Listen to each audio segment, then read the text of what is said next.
Hello friends, नमस्कार। जय जगन्नाथ। आज चलतु प्रस्तुत करवा गोटा माछ तरकारी बा पोहला माछ तरकारी। ये पोहला माछ को मु गोटा गोटा ही करी तरकारी करछि। आ ये गोटा माछ तरकारी स्वाद टिके भिन्न आसे, खाइबा बहुत भल लगे। आपण यही माछ तरकारी करबा पई वीडियोटी को संपूर्ण देखंतु। आपण माने समस्त तो बनाउथिबे, हेले मु मो स्टाइल रे आज आपण मानक सहित शेयर करिवि। प्रथमे माछ को भल भाबे धोई नबा, सेतरे लूण आ हळदी दबा। लूण हलदी दे हाथ में ताकू भल भाव मिसेबा, कारण जेहेतु गोटा माछ अच्छी आम ताकू हाथ में भल भाव दुई पट जगह मुंड सहित एमती घसी घसी आपण माछटे लूण हलदी गोले ने। मुंड पाखक भी टिके लूण हलदी हाथ नहीं गोले ने, ताहले माछटी भल भाव लूण आ हलदी भल भाव मिसीज। कड़ई रे तेल दबा, तेलटी ये भल भाव गरम होगापी छाड़ा, तापर माछ दबा। जेहेतु गोटा माछ और टिके बड़ साइज थिला, सेतिपे आपण कड़ई किंबा तावा बा पैन जहाँ नौथिबे जेतिके माछ जीव सेतिके देबे, अधिका क्वांटिटी रे जमा देबेनी, भाजिला बेले भांगी जाई पारे।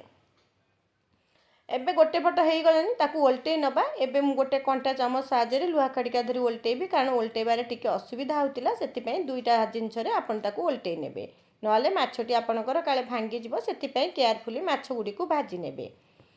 दुई पट साइड लाल लाल होला परे आमे माछटी को प्लेट को काढी नबा।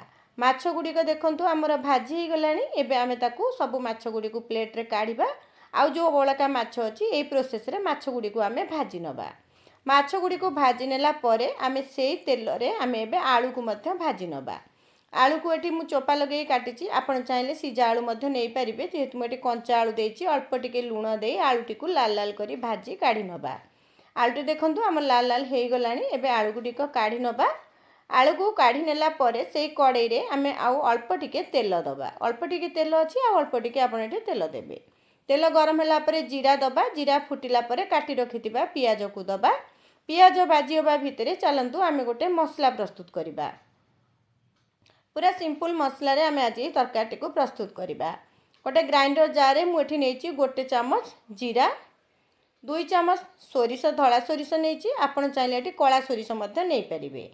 धला सोरिष जदि नथिबो ताले आपण कला सोरिष नेबे, किंतु ए तरकारी रे सोरिष टिके निश्चय देबे, ताहले जाई खाइबा पई भल लागिबो।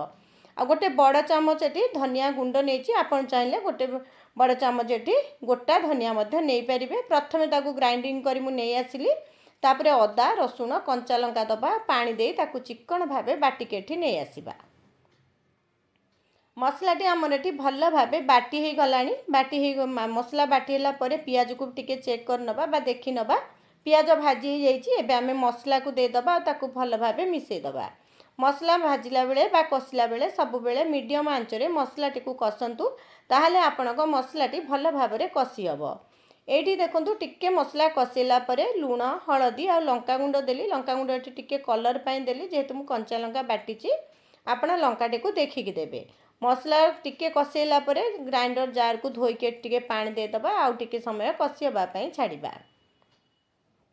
सब बेले घोड़े घोड़े मसलाटी को आपण कसिबे। एबे देखंतु तेल बाहरी गलानी। टमाटो दे दबा। टमाटो दे ताकू भल भाबरे मिसै नबा।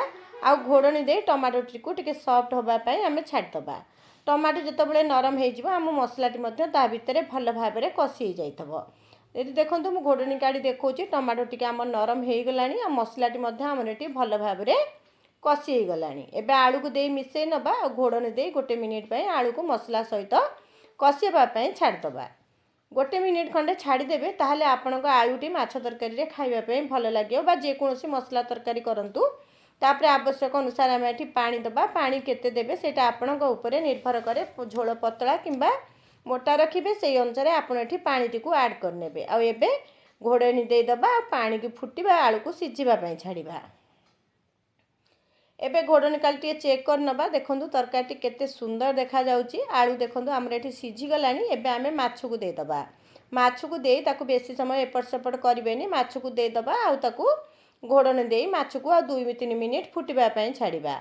माछ तरकारी जदि माछ 2-3 मिनिट तरकारी न फुटिबो, ताहले आपणक माछ तरकारी रो टेस्ट जमा भी आसीबोनी। तेनु करी माछ देला परे आ 2-3 मिनिट निश्चय फुटै नेबे।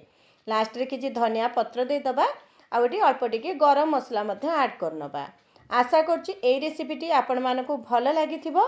देखंतु माछर झोल आपण केते मोटा पतला रखिबे, मु आपण मानकु आगुरु कहिछि। सेई अनुसार आपण माछ झोल टिके रखिबे, कारण एबे झोल देखंतु केते पतला अछि। तापरे टिके रहिला परे से मो झोल आउ टिके मोटा हो से अनुसार आपण झोलटी को एठी रखिबे। आशा करछि एई रेसिपीटी आपण मानकु निश्चय भल लागिथिबो। रहउछि नमस्कार, जय जगन्नाथ।